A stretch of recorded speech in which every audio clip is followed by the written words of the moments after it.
Super. Right. Well, morning, everybody. And morning, those of you that aren't here but maybe are picking up on the recordings, because Mairead tells me that people do actually watch these recordings as well. So that's great.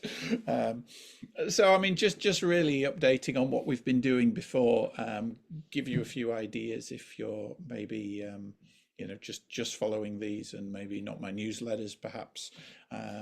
There's been a good deal of movement in the tools that are we've got and that are available over the last month or two. And I can't remember, when is the last one we did, Mairead? Is it a few months back, or is it, I can't remember. Yeah, but there's been a First lot week, going on. first week of term, Joe. Right. Uh, Okay. goes Yeah. around the fourth, Week fifth and of 9 or 10 September. now, haven't we? So a couple of months. Yeah. So it's been a busy kind of couple of months. I'll share my screen. Um, and I mean, if we just even scan down this last issue that I did last week or earlier this week, of the AI newsletter that I put out, um, quite a bit of stuff coming out now.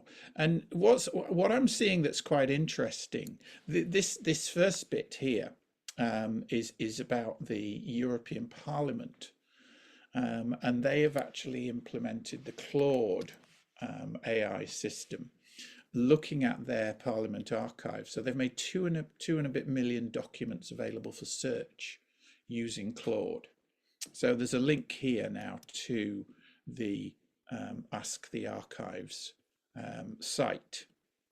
Yeah, and you can go in here and you can access it. You have to scroll down. I mean, they've not made it very easy to access. Look, the tool is available through this link, just this tiny little link buried away in the text. It's not a very accessible link, is it? But when you click on that link, you get into the tool, and again, it's not particularly kind of easy to use and stuff. So we've got a dashboard here, for stuff, and we can look at stuff by title, and we can filter by stuff. But I mean, they need a UI designer to to help them to work this stuff out.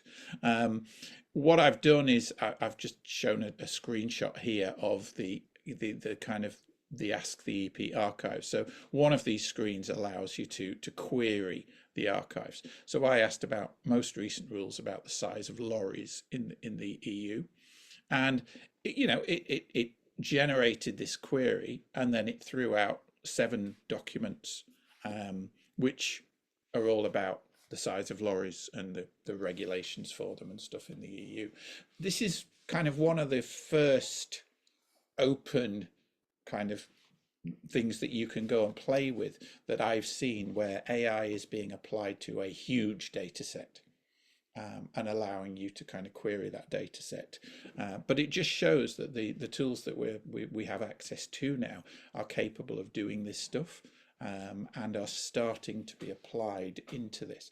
So very soon we're going to see educational institutions as well as corporate institutions and government and non-profits pointing Claude or pointing ChatGPT or whatever, or Copilot, at big data sets, and then starting to make those available for interrogation and for query and stuff. And I mean, this is going to be a boon for researchers, because I mean, that's 2.1 million kind of documents that were probably pretty much impenetrable to access for most people.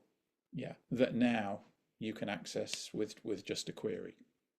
Claude Um, is still all paid, Joe, isn't it? no, this is free. There's a No, free yeah, access to Claude. yeah, I didn't free realize that. access. No, this is European government, so Ah, this one is free access. Yeah. So you're not actually kind of subscribing to Claude. Claude is being used as the engine to drive this search. Okay, so you're going to the European Archive site now, and they've implemented Claude as the engine that gives you access to search and query against all this information. So, this is the last year we've seen kind of all the excitement about lots of different tools and what can they do and all the rest of it. What we're starting to see now is that institutions and agencies are starting to take these tools and plug them in, if you like, and start doing something real with them. And I think this is one of the first instances that I've seen of a really large scale implementation, and I thought that was useful and potentially interesting to share with people. So that's good. Recraft is we've got Sue in the waiting room. Let's let her in. There we are. Recraft is a new image generator tool that has been getting quite a lot of play on the kind of AI space recently. Okay, so you can log in, so there's a free tier here. I normally use my Google account. Let's just log into Recraft. Bum, bum, bum. Okay, so, oh, look, share the invitation link with friends and earn 4,000 credits. Let me copy that link and give it to you in the chat. Yeah, that'll give me some extra Recraft credits. I didn't realize that was a thing. So there we are. So if you log into Recraft using that link, I'll get a few extra credits. That's nice, isn't it? Here we are. So if we go back to create new project, yeah, here's one I did. I was doing some work for the Royal Photographic Society recently. I'm their one of their AI advisors, and we were talking about how good is AI these days at creating photorealistic images. Yeah, so I kind of clicked on this one. So this is the prompt that I put in. Photorealistic image of a lady judge in a wig and gown standing in an amateur photographic club village hall, reviewing prints of photographs set out along the wall, looking stern. Yeah. And the article was about photographic judging and all this kind of stuff. So I wanted to kind of, bit tongue in cheek, have a kind of, lady judge with the wig and gown thing on. I mean, it wouldn't normally be that, but stuff. But then I just asked it, okay, so you've got a slider here, so you can create different format pictures by just using that slider. You can decide how many images you want to craft by changing that number, and then by default you're on the free plan, you're on public visibility. If you're on the paid plan, you can also opt to make your stuff private or whatever. And you've even got a Christmas size button now. Yeah, I don't know what that's going to do, but let's try it again. All right, so let's say Recraft this again, and let's see. We'll get Christmas baubles as well, I suspect, on this image. But it takes a minute or two to generate, and it's going to generate two separate images. Okay. All right, yeah, that's not exactly photorealistic this time, is it? But anyway, it's perhaps a judge. So I'm not sure how good that is or not, but there we go. But it looks kind of photographic, doesn't it?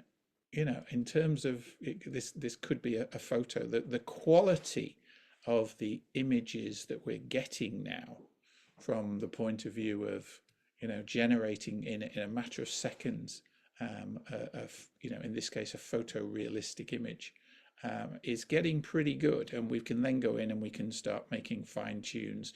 We can generate variations and stuff like this. Okay, and they're adding different options and whatever. Okay, so Recraft is one to look at, and you get, I think, 50 goes at generating an image, and each go takes 1 or 2 credits.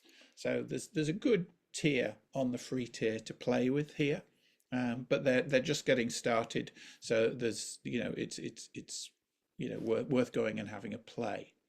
Okay, now I don't know whether it's in my, yes, it is Canva as well. So a lot of you might use Canva.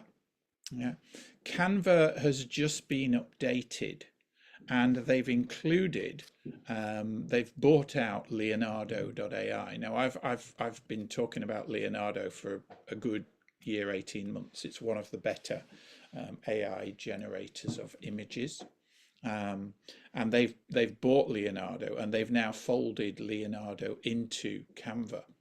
So there's this option in Canva now called Dreamlab. Now, if you're just on the free Canva plan, it's not immediately obvious how you get to that. Okay, so you get to it through this link here, which I'll put in the chat for you all as well, just in case it's of interest. There we go. So you get to it by going to canva.com/dream-lab. Okay, and if I click on that, and let's open up Canva Dreamlab. Okay, so what image would you like to create today? So we've got some options here. So if you click on the one-to-one, so I want a 16:9 image. Yeah, and then you've got various looks that you can choose. So they're making this very easy. They're not asking you, you know, there's not lots of kind of too many variations on the options. Yeah, so maybe I want some bokeh, which is kind of blur in the background and stuff like that. Yeah, create me an image of a middle-aged, I don't know, male lecturer in a university teaching hall, teaching maths in front of a blackboard. Okay, let's see what it gives me. Okay. So this is going to give us 4 16:9 images, hopefully with a bit of background blur and stuff like that. Okay, so here's what we get. Okay, so there's the first one, and then there's the second one. It's a pity you can't just use the right arrow key. You've got to close each one and go back to it and stuff. Okay. But this is a quantum leap forward in the capabilities for Canva of creating images, because the image creator that was available before was very cartoony, which you may or may not want.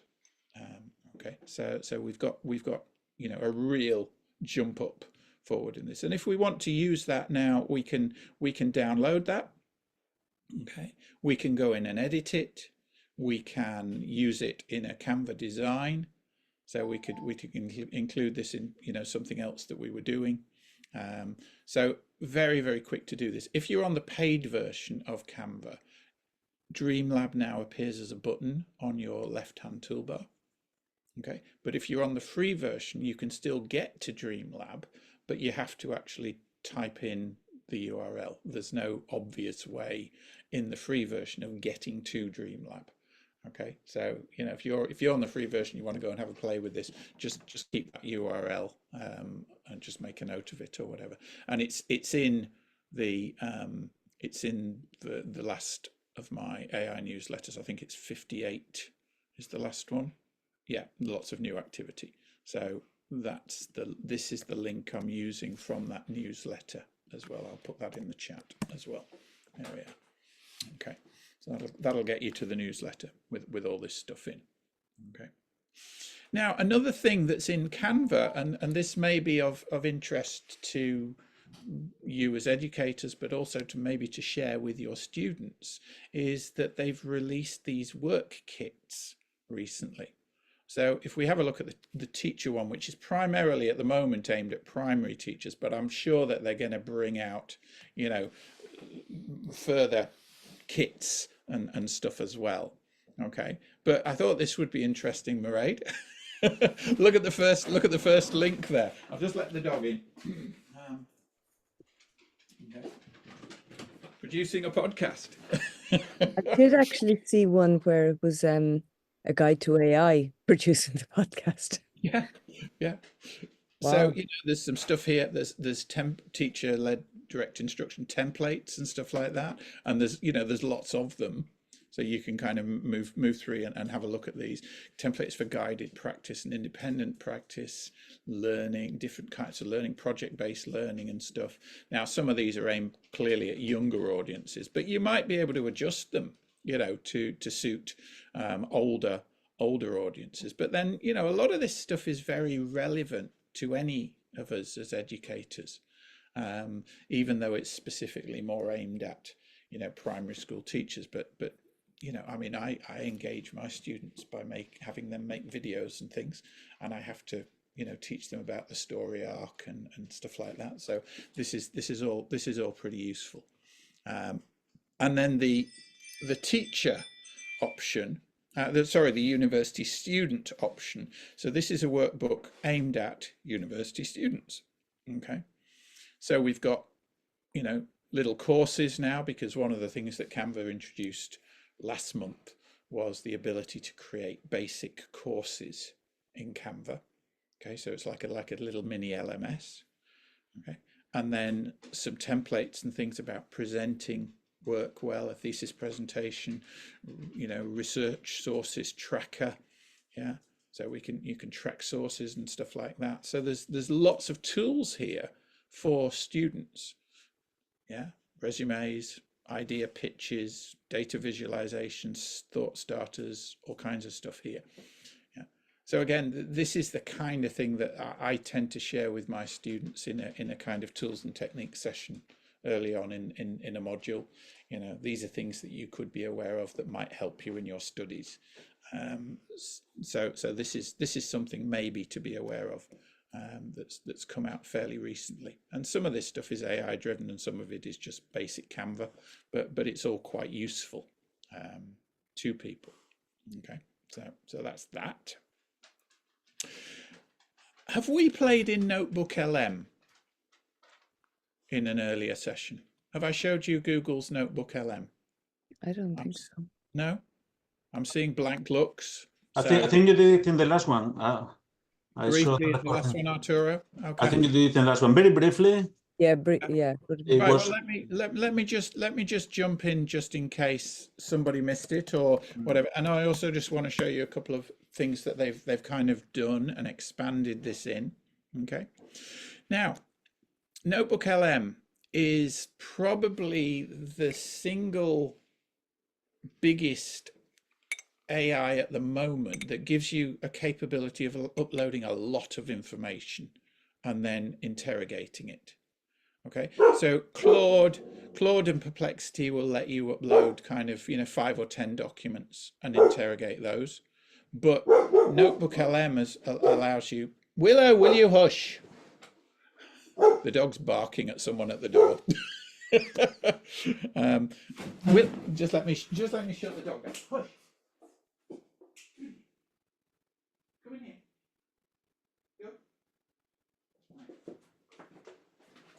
Just popped her in her crate. She's defending the door from people walking around on the street. So now, so you can create a notebook. So here's a notebook I created the other day, and what I did here was I uploaded the text of my book, Applying AI to Close the Accessibility Gap. So this is my book on AI and UDL and accessibility. Okay, so that's a 400-page book. Yeah, took 10-15 seconds to upload it as a PDF. Now, one of the things about Notebook LM is the data's not shared anywhere else other than here. Okay, so it's one of the safe ones, unlike ChatGPT, which by default will share anything you upload into its training data unless you turn that off. So you're safe in Notebook LM to do this. So now I've got that book in my data set, but I could add more stuff. I could add up to 50 more sources. So if I wanted to add some more sources, I can just click on this little plus sign here, and I can upload sources as either Google Docs and slides. I can paste text in, I can upload PDFs, or Markdown, or even audio, or videos. So I can bring in a YouTube video and it will process it like lightning, extract the transcript, and now you've got that as data. Okay, so this is really, really useful for kind of video stuff. You can also put in a link to a website. So if you put in a link to a website, it asks you for the URL. Now just be aware that when you do this, it's only going to use the URL of the page. So if there's links from that page to other subpages and things, it doesn't follow the links. It's only the data on the URL of the page of that URL. Okay, but if you've got a big web page with lots and lots of information in, paste the URL in as another source, and then that's added to all your sources here. Joe, I have a question. That this may be off to left to center. Can it actually rip audio from video when it uploads I it? don't know that it rips. Convert video to text is, yeah. Yeah, I think what it does is it listens to the audio, but really quickly, and generates a transcript, and then gives you access to the transcript, if you like, as a But data. not a video file, not an audio file. Well, you can upload an audio file as well. So No, but to get the audio from video can often be a requirement, and it can be quite hard. yeah, this isn't the tool to do that. Okay, but I suppose you could convert the text back to Yeah. video, to audio. Yeah, if you want. You could, I suppose, yeah, you could run it through one of the speech synthesizers, 11 Labs or something like that. Yeah. But there are other tools that can kind of, just take an audio track out of a video. I mean, I've got Camtasia. I use that, and that's a very easy to separate the audio and the video from each other. But that's a paid one though. But that's a paid tool. But there are free tools as well. Yeah. But I don't think Notebook LM does that by default. Okay, just a question anyway. Thanks. Yeah, no problem. So we've got that in there now. This little innocuous button down on the bottom right is well worth pressing because it gives you one-click access to generate these different things. So I want a study guide, based on this book. Click. Okay. So it's now reading that 400-page book, and it's going to summarize it into a kind of a quick study guide of the material that is contained in that book. So and this can be very, very useful for doing things like, PDFs of papers. Yeah, I haven't got time to read that 20-page paper, but just give me a good summary of it and what it's covering and stuff like that. So there we are. It's kind of giving me some short answer questions, and then some answers on what those questions are and stuff like that. So some essay questions and things like that. A glossary of key terms, and it's just kind of generated these from that book really, really quickly. And the thing that's kind of getting a lot of airplay at the moment from Notebook LM is this ability to create a little so I'm gonna just press that now. It creates a little podcast based on the tools. So I'd previously created this. It's just loaded it up again. Now, have a listen to this. Welcome back, everyone, to another deep dive. This time, we're taking a look at AI and education. Fascinating topic, really. Yeah, and to guide our deep dive today, we're looking at this book, Applying AI to Close the Accessibility Gap. Yeah, it's a good one. What I found really interesting about this book is it goes beyond just giving us a bunch of tools. It's really about using AI to make education truly accessible for, like... Now, this is an advert for my book, okay, so we'll stop it there. But that's a podcast episode, 13 minutes of audio between two very, real sounding voices, that explores that information in that book in an audio format. And all I have to change the accent? You can't yet. No, you're stuck with those two horrible American accents for now. Okay, which if you're happy with them, that's fine. If you're not, it's going to grate after a while. But they've already added some options in this to kind of check when you create a new one of these. You can say, I want you to focus on these particular topics. I want you to speak in UK English. I want you to, so you've got some customization capability already. And that's a month, 6 weeks after they released this. And I can't imagine that they're not going to give us the ability to switch voices pretty quickly as well. Is there, sorry about all the questions, but it's I can't help it. Good. More questions the better. Yeah. Is there, do any of the tools have an interactive element? Yes. like for an interactive book? Well, what do you mean interactive, Maria? So if you look at what's the big one that was, I can't remember now. So, basically that you can click on a hotspot and it'll take you off to another document or something, Right. or Well, it can insert quizzes in the middle of the yeah. book when it keeps, Well, I don't know about in the middle of the book. I mean, no, Claude, sorry, in the middle of the text, so Claude, yeah. Claude has a new feature, well, newish, called artifacts. Okay. So create me an interactive HTML quiz on the concepts around risk management in projects. Okay, 5 questions, each with 3 possible answers. Yeah, if the response is correct, score 3, incorrect, score 0, and show the right answer. Stop when a score of 5 is reached. Okay, now with all my spelling mistakes, I'm just going to leave it as it is. Now watch this. So it's going to split the screen into 2, and it's now going to code a web page, okay, in real time, which will create an online interactive project management risk quiz. Okay, and when we've got the first quiz, we'll try it, and then we can make changes to it. We can change the color scheme, we can change the topic, we can do all kinds of stuff. Okay, so here we are. So here's the preview. Okay, so what's the primary purpose of risk management in projects? So let's say to create detailed project document, let's put a wrong answer in. Okay, incorrect.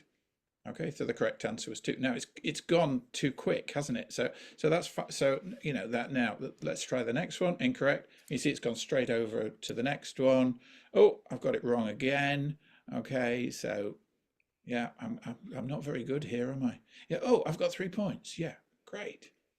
Right, but that's question 5, and now it's not finishing. So pause for longer after an incorrect answer. Yeah. Make the color scheme more colorful and accessible to colorblind people. Yeah. What else? Ask 10 questions as a maximum. So now it'll go back and it'll modify the quiz with these changes.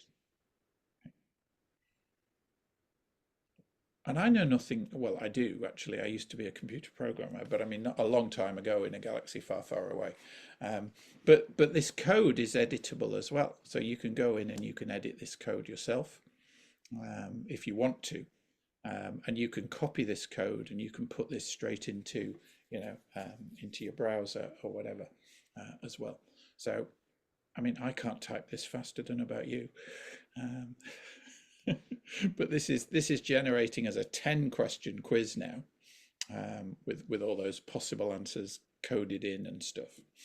Okay, and then there we go. Boom, boom, boom, boom, boom. And we get to play with that again. And once it's finished this, there we are. So we've got our preview. You see, it's high contrast now. Yeah. So let's say that's a correct answer, is it? Yeah, it was. What's a risk register? Okay, yeah, 3 points. I've got my score. Yeah, and it's given me an end result. Okay, so there's the preview. Here's the code. Yeah, And now what I can do is I can either download that to a file and run that on my computer, or I can publish this. So I'm going to publish that and copy the link. There's the link copied. And if I now put that in the chat, you can now run that web page. You can go play in that quiz. Yeah.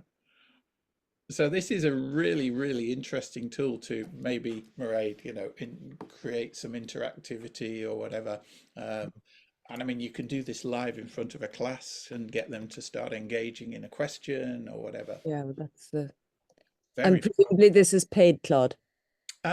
Artifacts is in the free version as well. Is it really? Yeah. Wow. Yeah. Unless they've changed things and I missed it. This is also in the free version, so you can use this. So presumably you could use it, if you can use it like that, you could use it within a document that you're writing.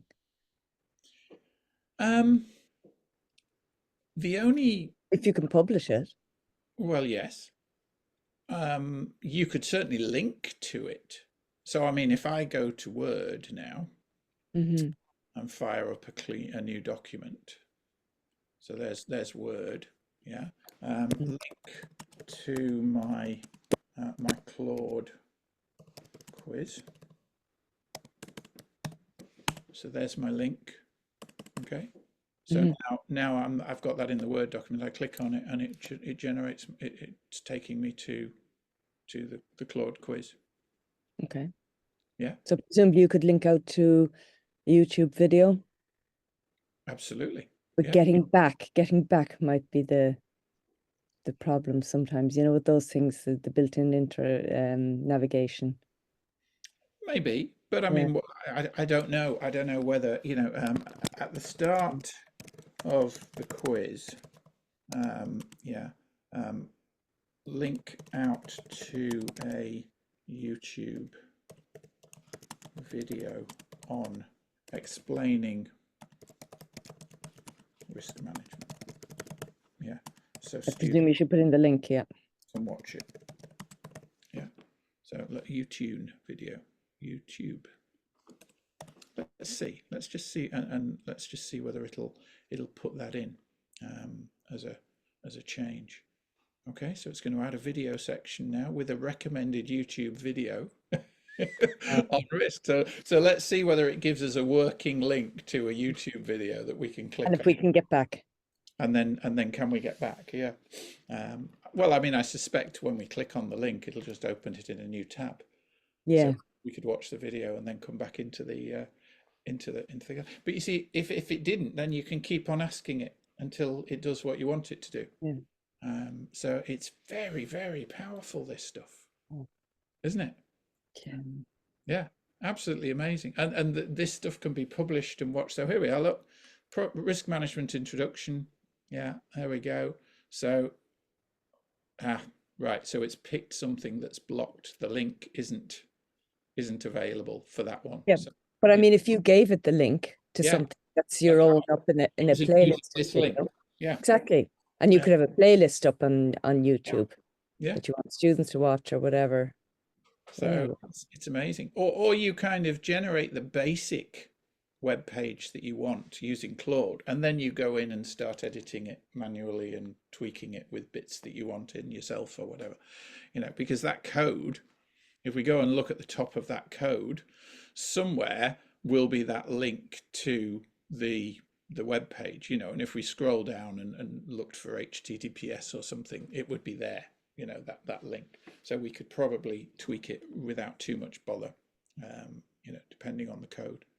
So very, very powerful Claude for this stuff. Okay. Now let's go back to where are we? Let's go back to my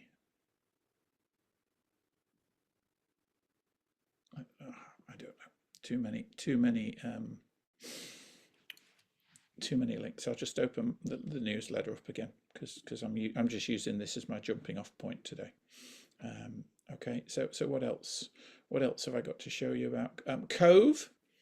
Ali Miller is probably one of the most followed kind of influencers around AI in the world. she's built up a massive following, millions of people following her, and she kind of I follow her, and she flagged this up recently. It's a kind of visual workspace for thinking using AI. Okay, so it's kind of like an infinite canvas, and you can just drop stuff onto this canvas. So again, there's a free tier and then there's a paid tier, as always with these tools. But it's just a slightly different way, perhaps, of interacting with, AI tools. So this is one of their example ones. Okay, so the Yosemite trip. So you can kind of create these notes, if you like. So we can zoom in and out, and we can see, the canvas and stuff like that. And you can see we've got itineraries and cards, and you can put PDFs in and URLs and stuff. So new card. Okay, so safety tips for planting or whatever, or add something new into here. Yeah.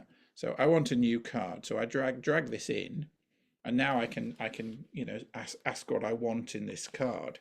Yeah, chat about cards. So this is going to be, I don't know, swimming in Yosemite. Yeah. Okay. And I want to chat about this selection now. So give me a list of swimming places we could visit in the trip. Okay. Bum, bum, bum, bum, bum. And it should have a think about that. Right, there we are. Okay. And it's generating as a set of swimming places and stuff like that. But that's now in here. Yeah. So we can change the formatting. We can link to other cards. We can put in an image if we've got an image or whatever, upload it and just drop it into the canvas. We can turn this into bullet points and indent stuff and all kinds of stuff. It's another way of visualizing information, which some people may enjoy, some people might find is useful. Unstructured information just dropped in and then linked up and whatever. And this whole thing is an infinite canvas. So you could drop more and more stuff in here, and then you can interrogate everything. So, here's Chat with Cove. You can ask it questions about everything that's in your notebook for the Yosemite trip or whatever. So I know people who are quite visual in the way that they think about information, and they like to see things and the connections and stuff like that. And this is maybe a tool that would allow for that. Dyslexics particularly. Maybe, yeah. Yeah. Yeah. So, and I'm just zooming in and out there on my trackpad, so we can, it's very easy to move around this stuff, and you've got, that slider there, and there's different views, so you can have a notebook view where it's in order like that. Yeah, you've got the canvas view, which is the view I was showing you there. You can share a notebook. Now I don't know whether that's just in the look. Anyone with the link can view. Okay, or anybody can view and edit. So I can copy that link and then pop that in the chat, and you should be able to get to that now just as a viewer and have a look at all the information in it. So, I mean, that might be a great way of assembling information and then sharing it with a class, or sharing it with, your family, or whoever, whatever group you wanted to share it with. So anyway, possibilities in that tool. I thought it was quite an interesting one to see. A lot of people are coming to me and asking me, where can we learn more about AI? And there's tools coming out now on AI. This is a free AI course from the European Commission now, unlocking the power of teachers' digital competence and facilitating learners' digital competence. It's an online certificate course, aimed at teachers, principals. 15 to 20 hours. You get a certificate at the end of it, but it's free. Okay. So again, if you're interested in exploring stuff more, or people that are, you've got colleagues and stuff who are, then you know, that's something maybe to point them at as well. Gone through the Canva stuff. Another thing I want to show you that isn't in that notebook, that isn't in that email, was ChatGPT. Two things in ChatGPT. Right, ChatGPT, Perplexity, Claude, all now have downloadable apps. Okay, so here's the ChatGPT app. So you can go to the App Store now, and you can create, you know, a downloadable. You've got a downloadable app. So here we are. I'm using ChatGPT 4.0, which is generally the one best to use. Okay, there's a new one called O1 Preview, which will go much deeper and use advanced reasoning, but I think you're limited to 10 queries a day against this one. But for most tasks, this is going to be the one that you probably want to use in ChatGPT. Okay, but there's a couple of new things that are in this. One is this little world icon down here on the bar, and that gives ChatGPT bang up to date access to search the internet. Because until they introduced this last week, ChatGPT was still limited to, I think, September last year for data. So if you turn that search on, and you just do it by clicking on the little world, it includes current internet in the search. Okay. But the really cool thing is that it's been super updated with kind of a new voice. Okay, so let me just make sure that we're getting the new one, because sometimes it gives you the new voice and sometimes it gives you the old voice. No, that just records to a new thing. I want a new window. Bum, bum, bum. So it's this button here. You see this black button here? As soon as I press this, ChatGPT will be listening to me and we will be in the new voice mode.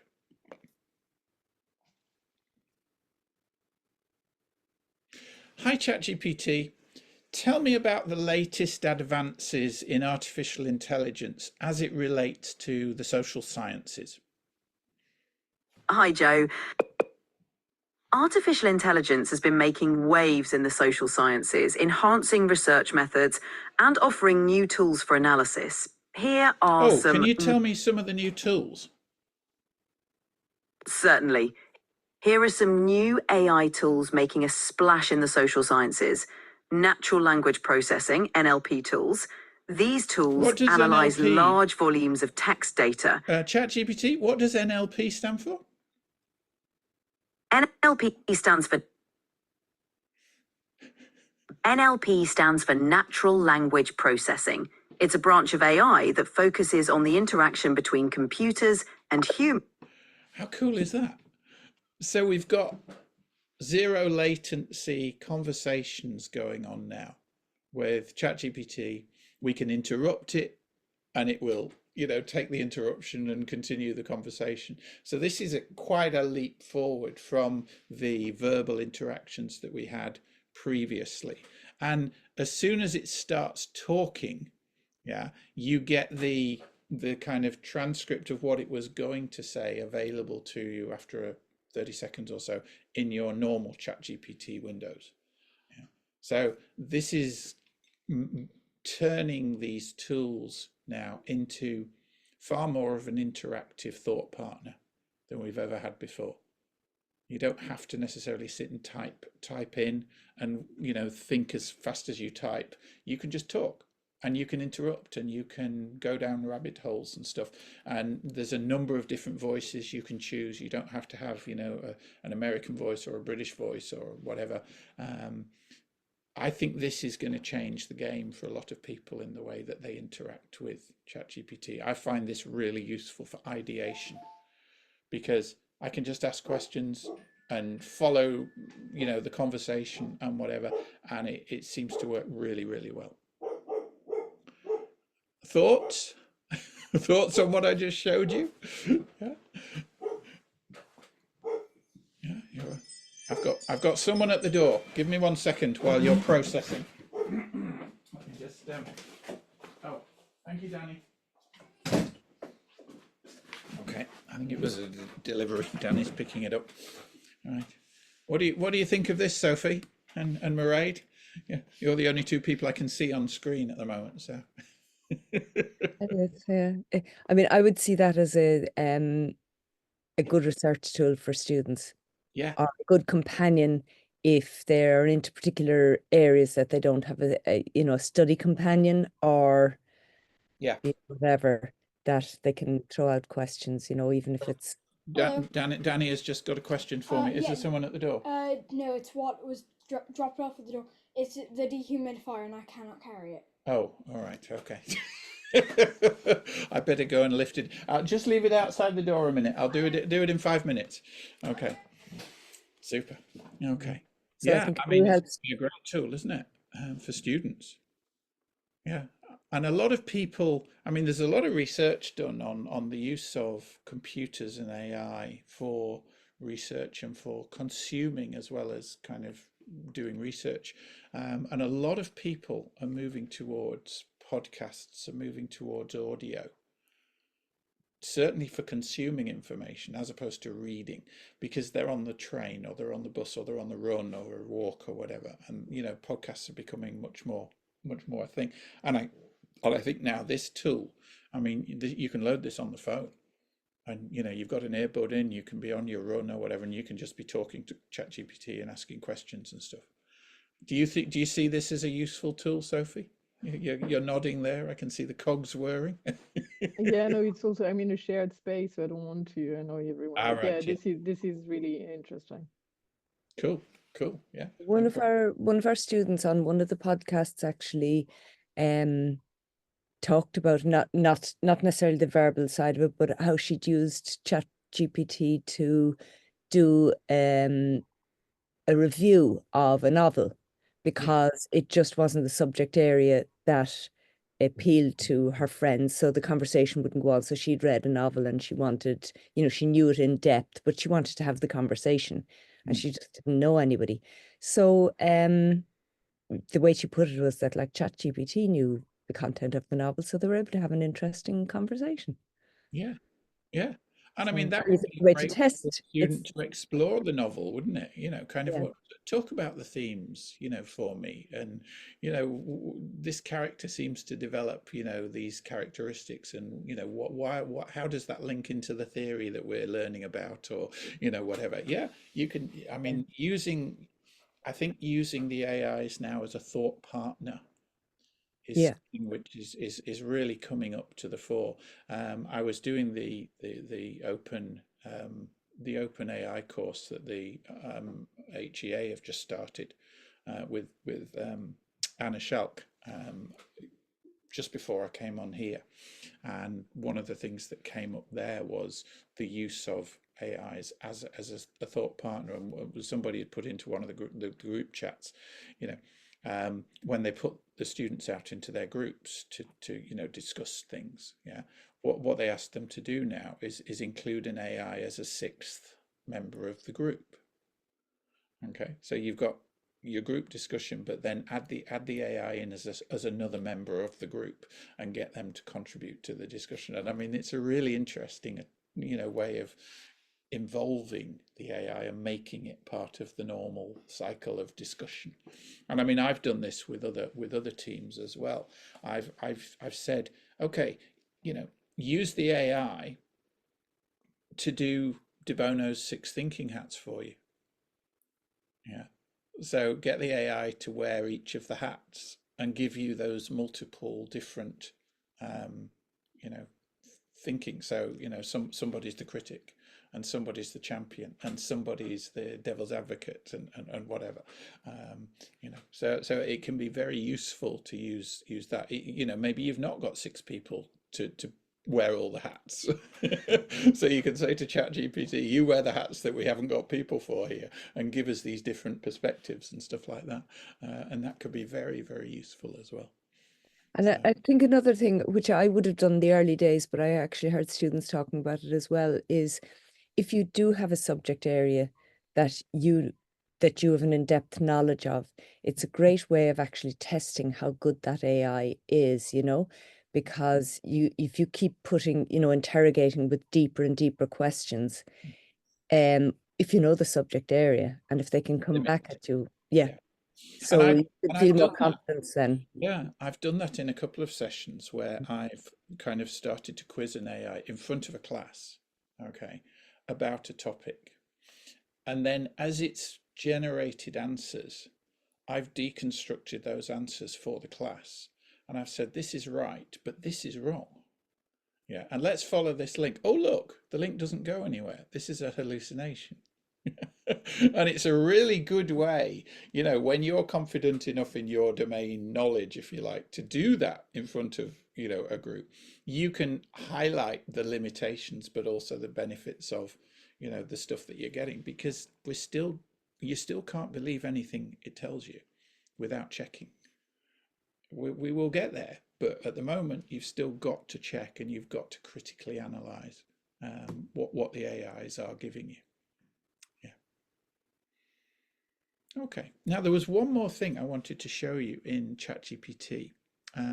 So if we open up another chat, yeah, and rather than ChatGPT 4.0, yeah, there is an option now. It's not in the app. Let me go to ChatGPT on the web then.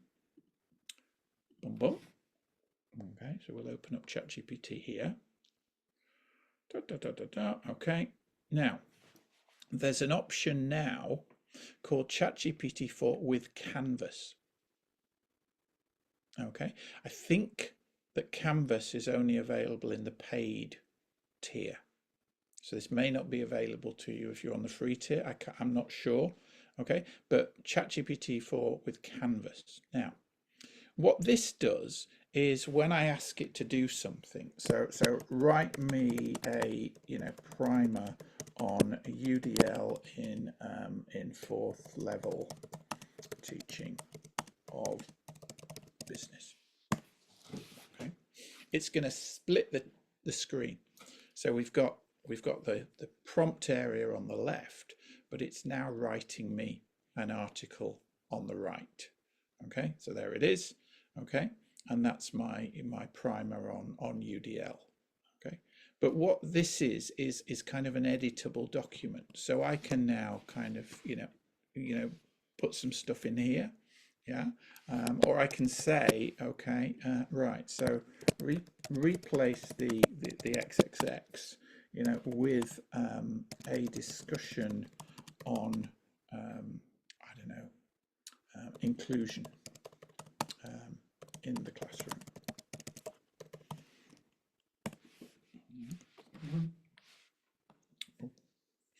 Okay, so it's editing now in place. Yeah, so we haven't had this ability before to edit in place. So what I could say here is, okay, so this principle about this first principle of UDL, yeah, expand. Undo that. There we are. So I can come over here now, and I can say, here we are. Ask ChatGPT, do it in here, right? So you highlight something, and now you say expand on this in depth. Okay, and it'll kind of look at what it's written, and it'll rewrite that. Yeah, and now it's kind of giving us much more information on that. Yeah. And then I could say, okay, yeah, this, okay, so here we are, ask ChatGPT, cite some sources and include them at the end of this section as working URLs.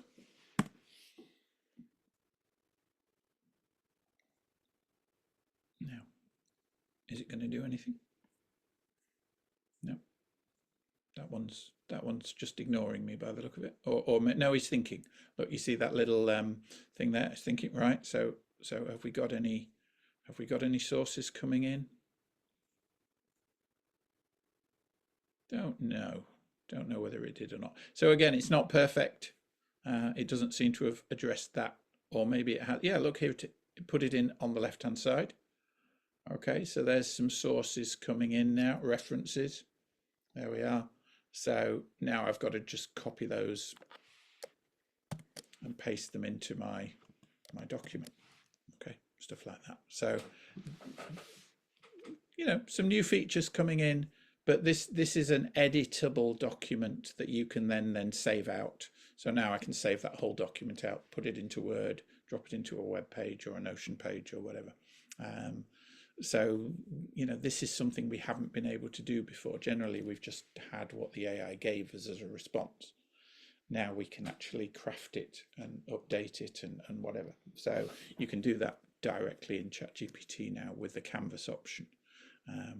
Or you can use something like a Notion document, you know, that's always been given you that possibility of editing in place and adding stuff. Okay. Yeah, I've got to go as well, Sophie. Sophie's gone. Yeah, it's 2 o'clock. We've had our hour, and I've got to go off and do an open evening now. So Thanks a million, Joe. I'll obviously record edit the recording and circulate it, and maybe we'll do the next one in the new year. Yeah, no problem. Yeah, we'll fix the date up and stuff, and might be worth, if you can, as well as the recording on the webpage, putting the chat up or a link to the chat, because there were a few links we shared in the chat that people who are watching the recording may want to try and follow. Yeah. Yeah. Okay. Excellent. Thanks a million, and thanks everybody for coming along. Okay. And we'll catch you in the next one. See you next.